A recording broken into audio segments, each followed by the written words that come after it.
पीके ने खुद को धरती पर एक मासूम इंसान के तौर पर पेश किया, लेकिन क्या आपने कभी सोचा कि उसकी असली वजह क्या थी?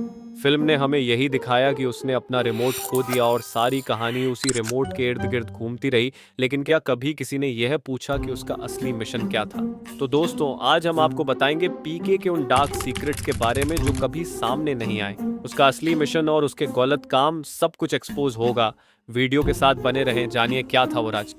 पीके को एक ऐसी सुपर पावर मिली थी, सोच पढ़ने की ताकत। यानी कोई क्या सोच रहा है, क्या महसूस कर रहा है, वो सब वो बिना पूछे जान सकता था। अब पहली बार सुनने में ये बहुत कूल लगेगा, लेकिन जरा सोचिए, भाई ये दिमाग पढ़ रहा था, लेकिन इजाजत किससे ली थी? कंसेंट सिर्फ शरीर का नहीं होता, दिमाग का भी होता है। कोई अपने मन में जो सोच रहा है वो उसका पर्सनल स्पेस है, और पी के बिना दरवाजा खटखटाए उस पर्सनल स्पेस में घुस जाता था। अगर आज कोई इंसान आपकी पर्सनल चैट्स, डायरी या ब्राउजिंग हिस्ट्री देख ले तो आप क्या कहेंगे? क्या देख रहे हो बे, ये मेरी प्राइवेसी है। लेकिन पीक्यू वो आपके दिल और दिमाग में झांकता रहा और हमने कहा क्या क्यूट है यार। असल में पीके की ये हरकत अगर इंसान करता तो उसे स्टाल्कर कहा जाता, लेकिन फिल्म ने इसे इनोसेंस का बैज दे दिया। अब बात करते हैं उस चीज की जो सबसे ज्यादा विवादित थी, धार्मिक आस्था।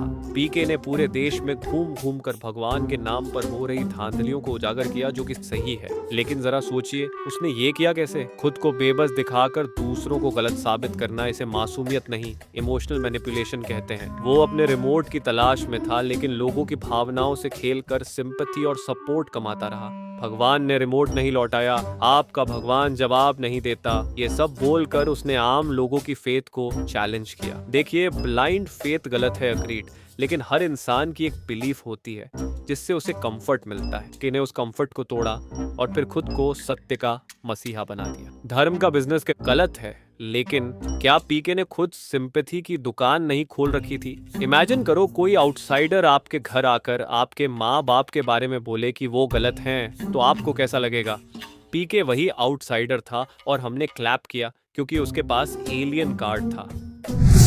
अब बात करते हैं सबसे चालाकी भरे प्लान की, जो पहली बार में किसी को समझ ही नहीं आता। फिल्म ने दिखाया कि पीके और जुग्गू की मुलाकात अचानक हुई, लेकिन अगर तुम ध्यान से देखो तो ये अचानक नहीं था, सोचा समझा कदम था। पीके मासूम बना घूम रहा था, लेकिन उसकी नजर उस लड़की पर थी जो मीडिया में काम करती थी। जब जुग्गू उसे मंदिर के बाहर मिलती है, पीके हेल्पलेस बनकर अपनी कहानी सुनाता है। जुग्गू इमोशनल होती है, उसे शेल्टर देती है और बाद में उसे मीडिया तक इंट्रोड्यूस कर देती है।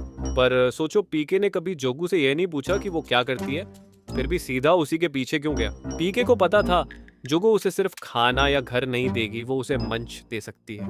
अगर कोई परेशान इंसान आपके पास आकर बोले कि उसे मदद चाहिए और बाद में पता चले वो आपकी पहचान के जरिए अपने काम निकलवा रहा था, तो क्या कहोगे? फिल्म में पीके ने कहा तुम लोग भगवान से कनेक्ट नहीं हो पा रहे, ये रॉन्ग नंबर है। लेकिन भाई, क्या कभी सोचा गलती हमारी थी या उसकी सोच की? अर्थ की स्पिरिचुअलिटी को वो टेक्नोलॉजी के नजरिए से देख रहा था। जब संत भगवान से कनेक्ट होते हैं, वो उसे समझता है जैसे कोई सिग्नल भेजा जा रहा हो, और जब उसे कोई सिग्नल समझ नहीं आया, उसने कह दिया गलत नंबर। स्पिरिचुअल कनेक्शन को टेस्ट करने का कोई स्कैनर नहीं होता।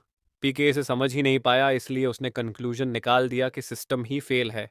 पीके स्पिरिचुअलिटी को वाईफाई समझ रहा था और खुद का एंटेना टेढ़ा था, फिर भी दूसरों को ब्लेम कर गया। उसने अपने लिमिटेड लॉजिक से एक पूरी दुनिया के फेथ सिस्टम को जज कर लिया। मतलब एलियन था, टेक्नोलॉजी समझता था, लेकिन फेथ, ट्रस्ट और डिवोशन, इनका फ्रीक्वेंसी ही नहीं पकड़ पाया। तो असली रॉन्ग नंबर किसका था? तो दोस्तों, ये थे कुछ ऐसे पॉइंट्स जो मैंने पीके की फिल्म में देखे, जिनसे हमें ये समझ आता है कि वो उतना इनोसेंट नहीं था जितना हमें लगता था। उसने जिस तरह से चीज़ों को मैनिपुलेट किया और दूसरों के विश्वासों को जज किया, वो हमें सोचने पर मजबूर करता है। अब मैं जानता हूं कि बहुत से लोग इसे अलग तरीके से देख सकते हैं, तो आपका क्या ख्याल है? क्या पीके सच में इनोसेंट था या उसने सब कुछ अपनी मर्जी से कंट्रोल किया? आपकी राय क्या है? नीचे कमेंट्स में बताइए। अगर आपको वीडियो पसंद आया हो तो लाइक करें और सब्सक्राइब जरूर करें।